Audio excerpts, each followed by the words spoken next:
Good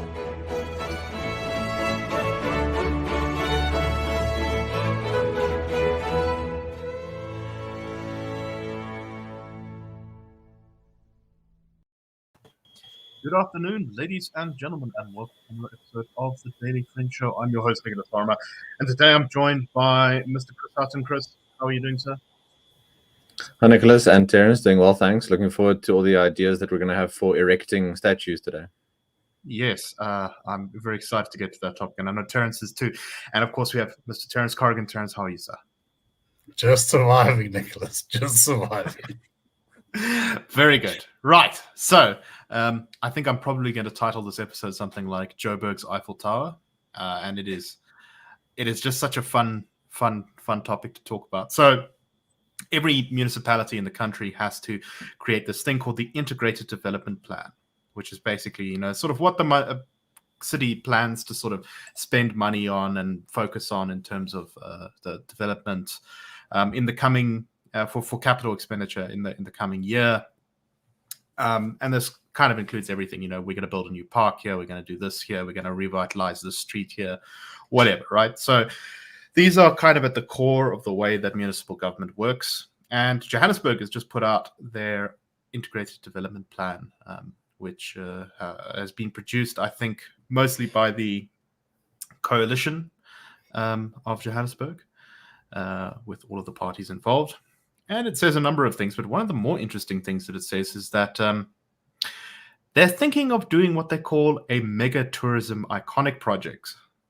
So they give some examples of what this looks like. Paris has the Eiffel Tower, the Louvre, Rio de Janeiro has the Sugarloaf and the Christ the Redeemer statue.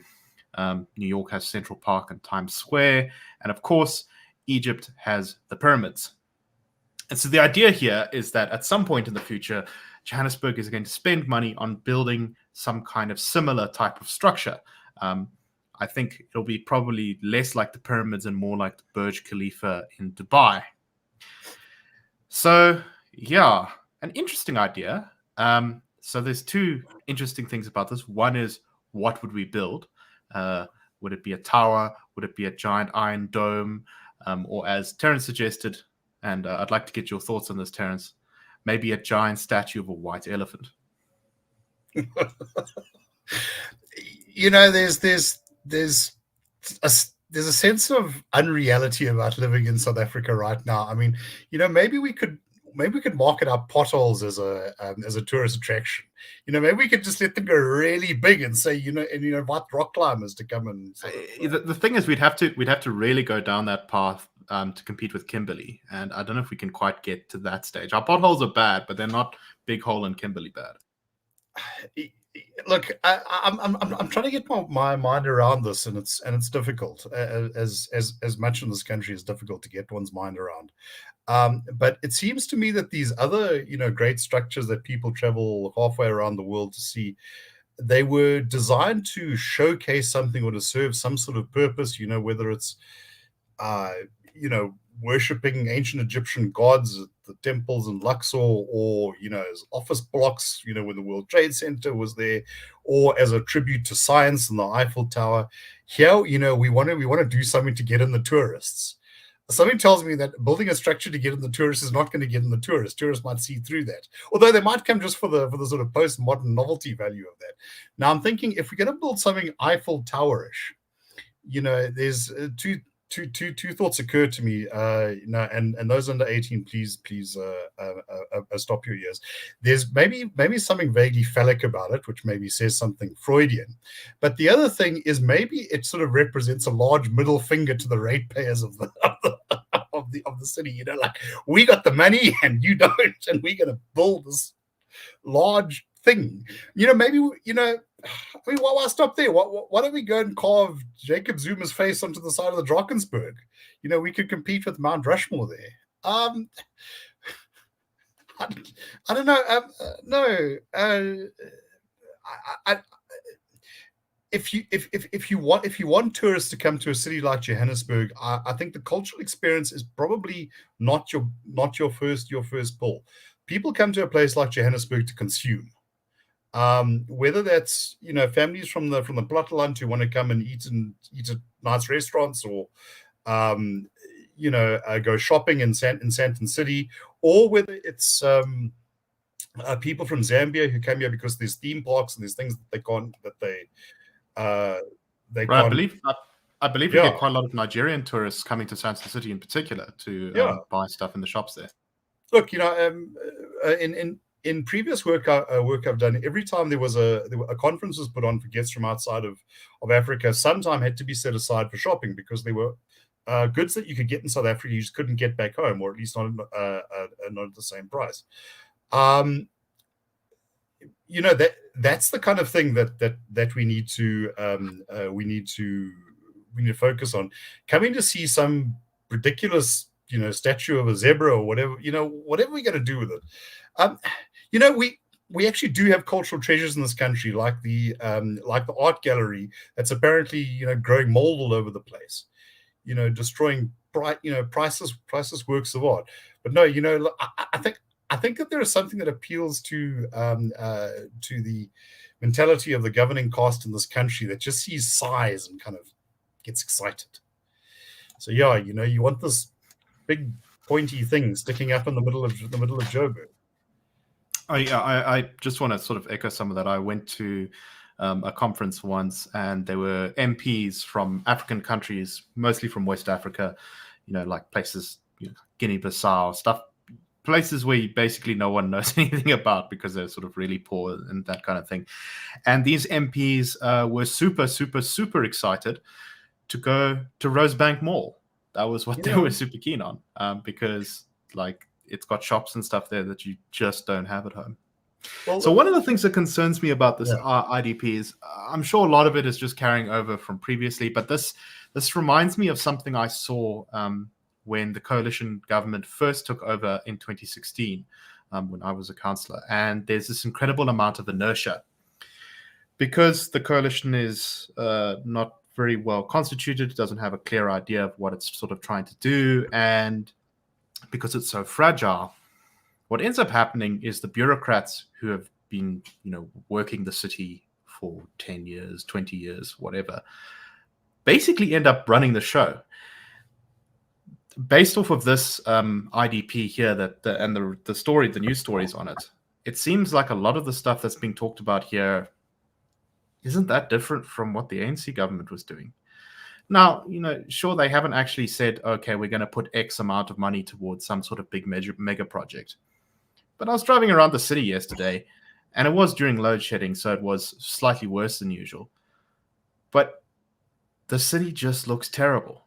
Decayed roads, sewage pipes burst. I mean, there were like 3 sewage pipes on a 5-kilometer drive that were burst in different places. Traffic lights out, street lights out, just terrible signs of urban decay. And you think, clearly, there hasn't been a proper change in direction in the city as far as I'm concerned. I don't know, Chris, what do you make of all this? Well, I must say I'm disappointed in both of you for not mentioning the white elephants that are the sports stadiums, which aren't even allowed to be full in the first place, and how much, as big a fan as I am of too many American sports, how much that burden especially is passed on to taxpayers when they want to build these grand landmarks to attract activity and tourism and generate, generate economic growth.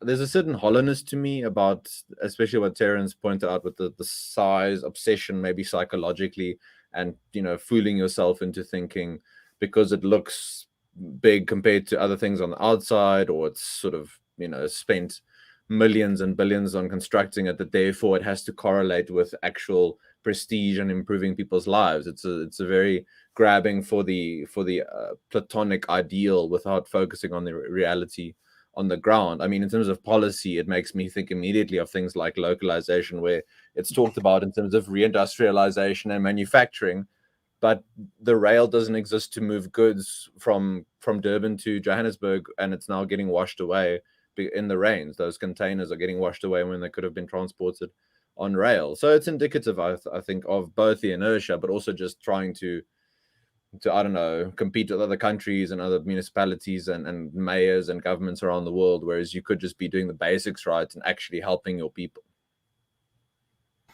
So I do want to just say one thing though in defense of mega projects. So I agree with you guys that we're really not in a state to be building one right now.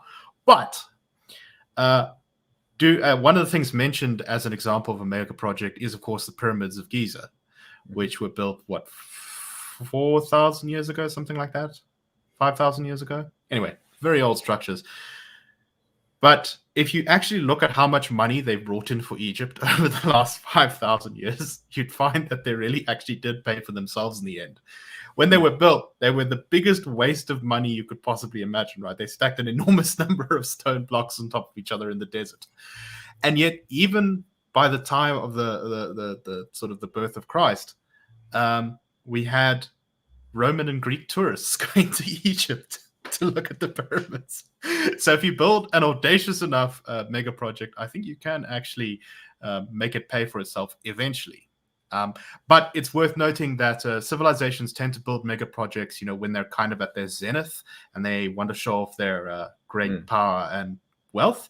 I don't really feel like South Africa's at its zenith right now. Terence, any final thoughts? Yeah, look, someone in the comments said something about transport systems and about the landmarks we have, and I think that's absolutely correct. I think though that tourists will be attracted to a kind of site or a landmark because it says something to them. Now, as I say, the Eiffel Tower became iconic in France. There was actually a lot of resistance to putting it up initially because it was regarded as a architectural monstrosity and it was going to insult the Notre Dame or whatever. Right. They thought they thought they were going to take it down after like 2 years, didn't they? I'm not sure about that, but it's quite possible. But it's become iconic. I'm not sure that someone sat down and said, let's design something iconic to get all those tourists in, which seems to be what we're doing now. Just a small thing that I could think of for a city like Johannesburg. Clean it up, get the roads in order, and then put up those little plaques like you see all over British cities, on this spot. So there's a lot of history here. Mining, the 1922 rebellion. There's a lot of political history. Now South Africa, I don't think has the kind of reach of a renown of a city like London, but we do have our fans. People who come to South Africa to see those sites will go to places like Robben Island. They will go to places like Rorke's Drift or St. Luana. They will go to a Spienkop, but it just seems to me completely the wrong way around to think, well, let's do this so the tourists will come. Let's have the Battle of Spienkop because busloads of British tourists will come 100 years down the line. No, there's a battle there, and people and people remember it. But just on that point, I think of the monument to the Jameson raid, which is still around, but it's basically in the middle of a shack settlement, and there's illegal wires across the road because people have hooked up themselves to the power grid sort of illegally there, and you wouldn't know that it was there unless you knew that it was there. It's just sort of randomly in the middle of nowhere, and it's just kind of been left to decay, and no one is looking after it. No one is going to look at it except for a couple of weird history enthusiasts, and that could be something that you could bring tourists in for. So, I mean, we could develop what we already have. Yeah. No, look, maybe the solution is to build some big obscene temple and wait 5,000 years and then they well, I guess it depends how long the how forward looking the integrated development plan is. Yeah, I seem to be hearing somewhere that apparently there's a statue of Jacob Zuma somewhere in West Africa. That's fantastic. There's also a statue, I believe, in Senegal, commemorating African culture and the African diaspora. Big bronze thing, which was apparently made by our North Korean friends. Which is not a great example of localization. No, not at all. Chris, any final things to just say on this? I just wish that all of these planning meetings are recorded and it'll hopefully play out like the Parks and Rec episode where they try and develop the new mural for the Parks and Rec department by consensus, and it'll turn out as something quite memorable and unique. Yes, no, that would be very good. All right. Okay, let's go on to our next topic. And of course, anyone who's followed the news over the past couple of months will know that former Health Minister Mkhize was found by a report that was done by the Special Investigative Unit to have basically breached the Code of Ethics because his son had received a tender for 150 million rand for, I think it was public relations or media for the health department, because apparently his son was heavily involved in a company called Digital Vibes, which then, of course, received this project. So Zweli Mkhize resigned when this report came out, but he also denied that he had done anything wrong. Well, this and a couple of other issues went before Parliament's Ethics Committee to decide whether former Minister Zweli Mkhize had in fact broken the rules and contravened Parliament's Code of Conduct. The Code of Conduct says that you can't lobby for any position that you have in an organ of state for benefits to go to your close family members. However, the Ethics Committee, after considering the issue, said, well, because the former health minister's son is a married adult, he doesn't qualify as a close family member as defined in Parliament's Code of Conduct, which would include a spouse, permanent companion, or dependent. And therefore, the former cabinet minister has not breached Parliament's Code of Conduct. Chris, your thoughts? Yeah, I mean, talked about taking the letter of the law to its most extreme extent, but I think it luckily conformed to the spirit of the ruling party, which is generally to try and shift things in a way that benefits those with the necessary connection. So I think it's indicative of interpreting things in a certain way.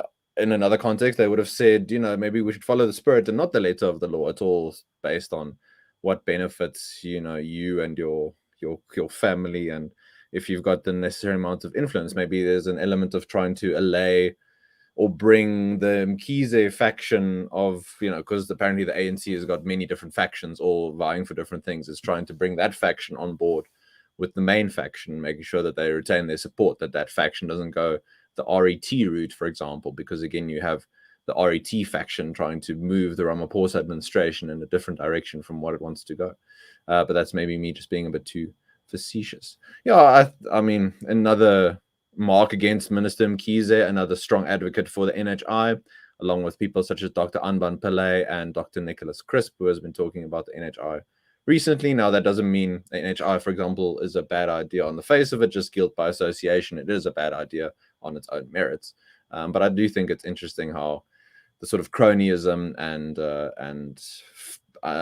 under the table favors that have dogged former Minister Mkhize for so long, that these are all around someone who's advocated for an idea that would increase the power and control of the state even more over people's healthcare. Yeah, I think even defenders of NHI would say that for the system to work, there's going to have to be a massive reduction in corruption. And doesn't really seem like that's on the horizon. Terence, what do you make of the Parliamentary Ethics Committee sort of ruling on this one? Well, first of all, shout out to Helen du Plessis. I do think NHI is naff. So yeah, I can also be hip and with it with street speak. Well, I mean, does anyone expect anything different? This is Mzansi. It's kind of like expecting, I don't know, analogy fails me, like good sense when we're discussing a statue of a giant white elephant or whatever. Elbow cough, elbow cough, elbow cough. Yes, indeed.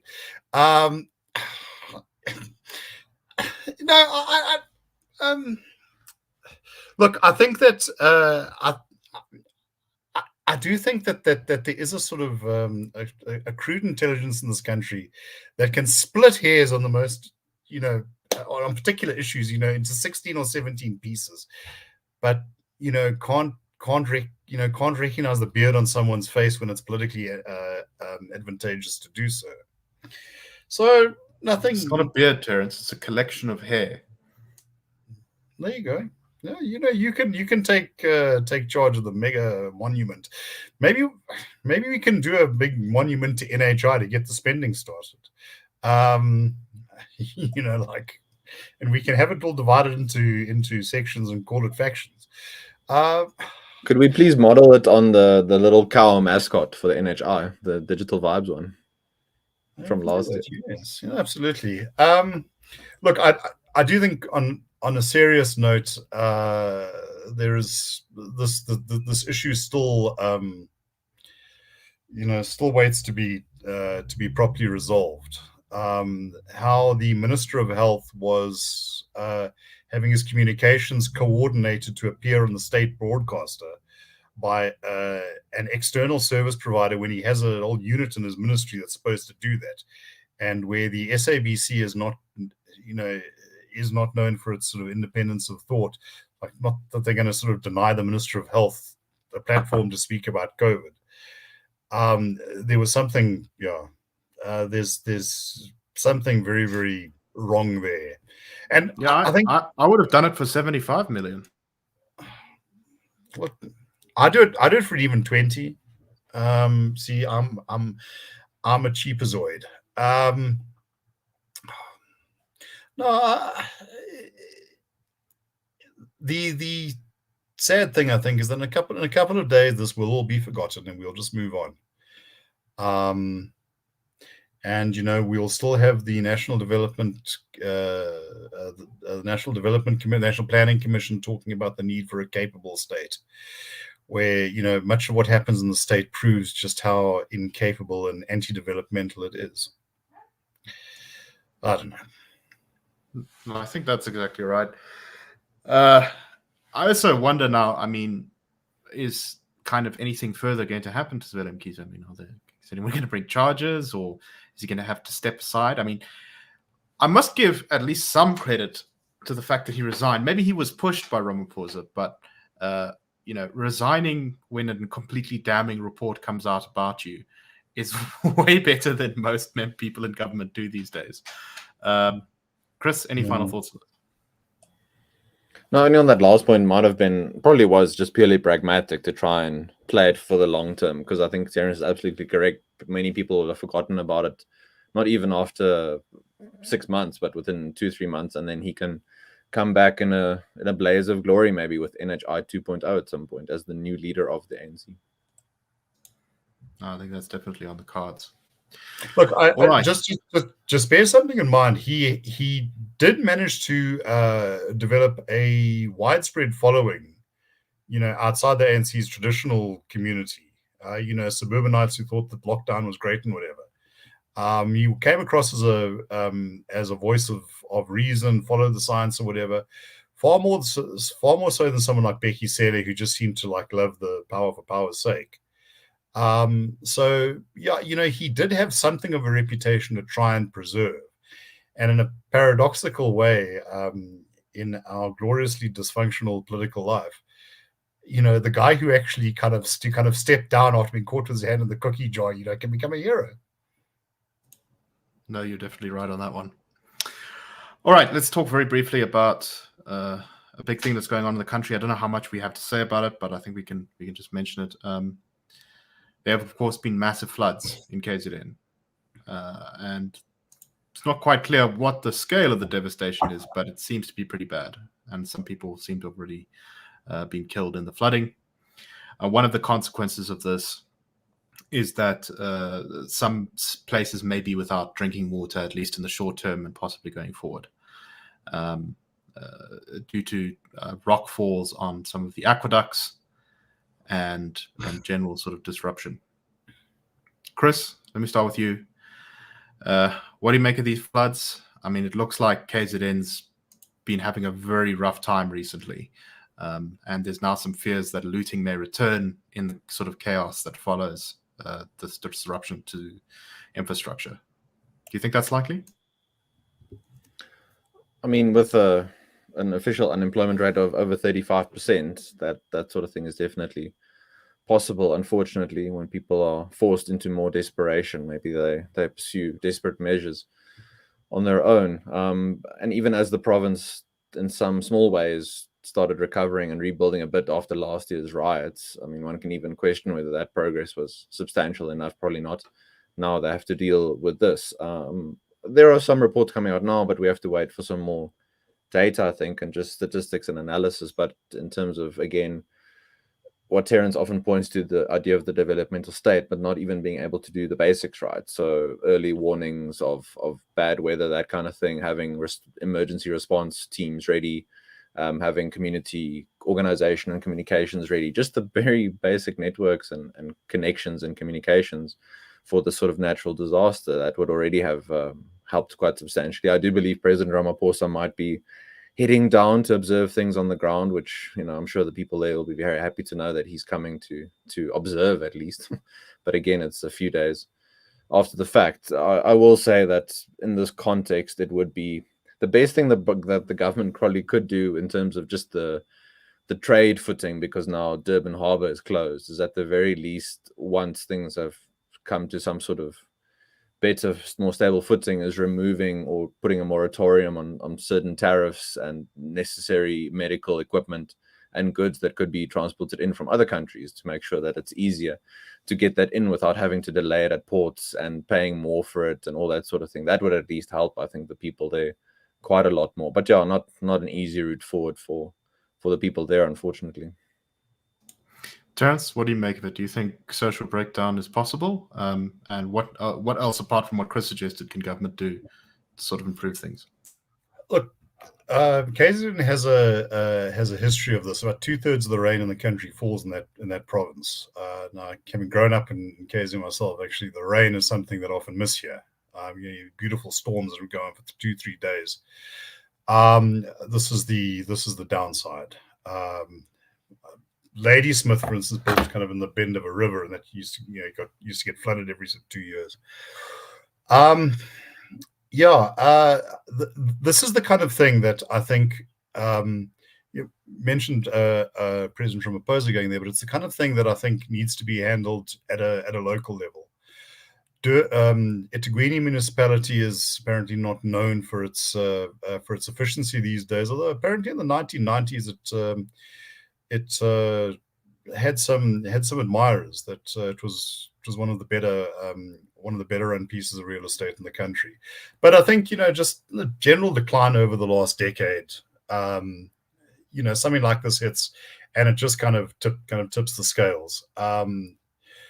Many people will have lost everything. There's massive insurance payouts coming, and I think also there's a possible connection to the riots last year, which were disproportionately a KZN thing. And I think that there are political entrepreneurs and probably some ordinary people who've seen that they were able to do it once in the wake of this of a natural disaster. Why not do it again? And bring it back to those mega monuments. I'm thinking of the pyramids here, and I want to ask, what gods have we angered? Because, if you take the 4 horsemen of the apocalypse, you started off, we had pestilence in the form of COVID. We had war in the form of what's happening in the Ukraine. We got conquest and death left. I'm chalking these floods down to conquest. I think it's Mother Nature stamping her authority on us, which means you still got one to come, and that's a bad one. Yeah, we are living in strangely apocalyptic times at the moment. Chris, do you have anything to add before we close off today? No, not anything, I think, of great insight, but just to add, and this placing us in the global context again. So people say government can't control the oil price, stuff like that. It can't control natural disasters, but it could at least put people on a better footing if the right sort of policies and ideas were followed, and at least empower them. So we have an organization like Gift of the Givers now trying to go into KZN and trying to help people there. We should have millions, if not more, organizations like Gift of the Givers, hopefully out there trying to help. And our thoughts go out to everyone who's currently having a difficult time there, and hopefully it all gets resolved relatively soon. Anyway, thank you for listening. We hope that you enjoyed the show and found it interesting. And we will see you tomorrow on the Daily Friend Show. Cheers, everyone.